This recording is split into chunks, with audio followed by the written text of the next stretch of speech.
Bon, cette deuxième vidéo sur le candidat du MRC, Maurice Kamto, porte sur l'équilibrage des pouvoirs euh, entre le président de la République et le Premier ministre, bref, l'équilibrage des pouvoirs à l'échelle gouvernementale, la lutte contre la corruption, l'organisation du vivre ensemble.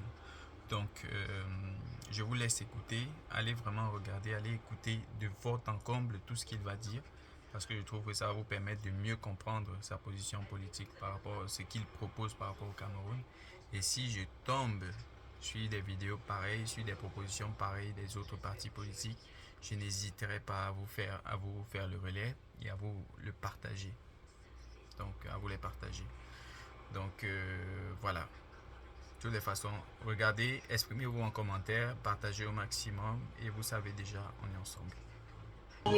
En ce qui concerne l'équilibrage, le rééquilibrage des pouvoirs, j'entends qu'au sein de l'exécutif, les rapports entre le gouvernement et le président de la République soient mieux définis.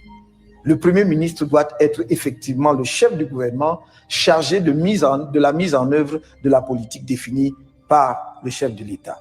À cet égard, il doit disposer des pouvoirs nécessaires pour effectivement exercer ses fonctions.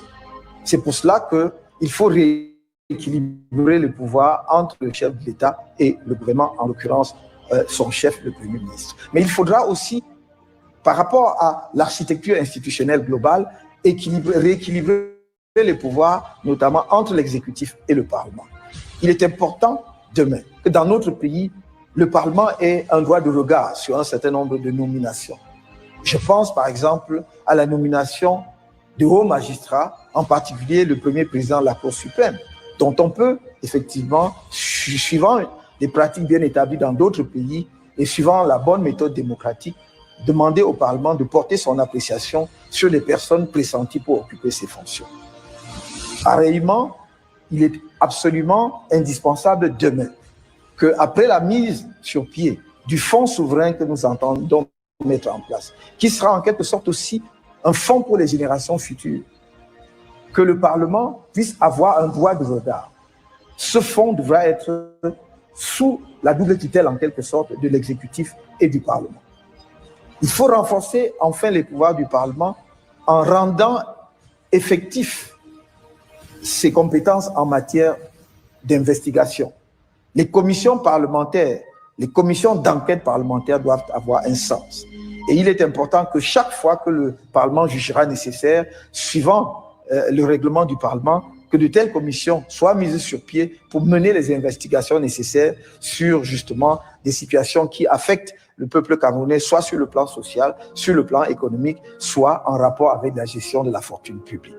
Mais la lutte contre la corruption devrait également, à cœur que cela, effectivement, prenne une autre dimension demain, s'appuyer sur des institutions réorganisées. Aujourd'hui, il y a de trop nombreuses institutions qui ont à peu près les mêmes attributions. L'ANIF, la CONAC, le ministère chargé du contrôle supérieur de l'État sont toutes des organisations chargées justement de veiller à la lutte contre la corruption. Il faudra les réformer, voir si on peut les, surtout s'il ne faut pas les restructurer. Je pense d'ailleurs qu'il faudra les réorganiser. Mais surtout, il faudra leur donner le droit d'ester en justice.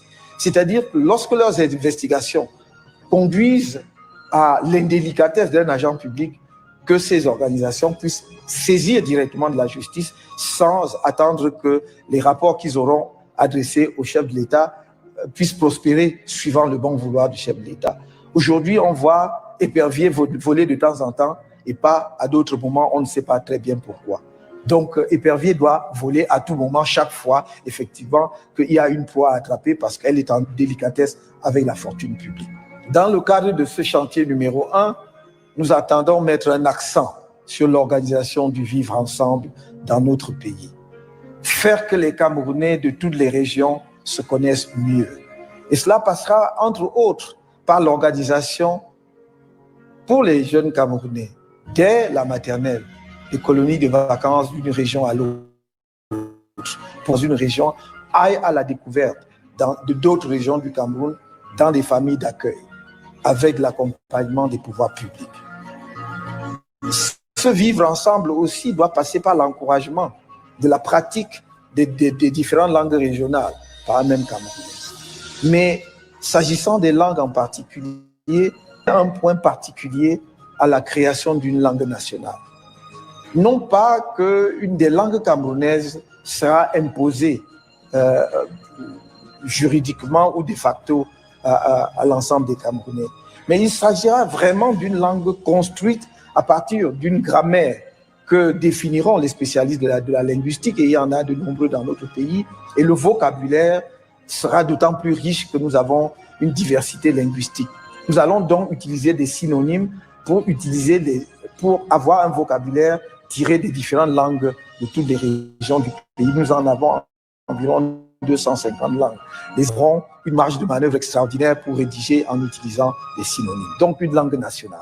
Je voudrais également insister sur l'organisation ou la réorganisation de la citoyenneté. À cet égard, nous tiendrons justement des assises de la citoyenneté de façon à ce que les Camerounais débattent entre de ce que c'est qu'être Camerounais. Qu'est-ce qui fait l'identité de notre pays? Et cette citoyenneté doit être sur le plan formel, j'allais dire, relayée par la création d'une carte d'identité unique. D'une carte d'identité avec un numéro de référence unique qui permettra à tout Camerounais, tout au long de sa vie, de pouvoir jouir pleinement de ses droits.